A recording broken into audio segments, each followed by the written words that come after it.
The goal was simple: shut down New York Stock Exchange. Targeted as the historical centre of American capitalism, protesters say it symbolises corporate greed and a system which only serves the wealthiest 1%. There's 1% that's composed of the elites in our society, whether they're in government or whether they're in the economy. You know, the 99% just represents that there is a group of people besides those elites which have a voice which is underrepresented today. Thousands of demonstrators from the Occupy movement arrived on Wall Street 90 minutes before the opening bell to mark the start of trading, and the police shadowed their every move. The protesters crammed into several intersections close to the stock exchange. Some locked arms and the now familiar chants began.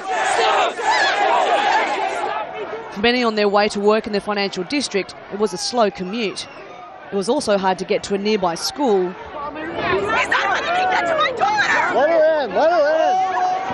Even harder to get into a coffee shop. The Occupy Wall Street organisers announced their intentions to try and shut down the New York Stock Exchange days in advance to try and get as many people as possible here.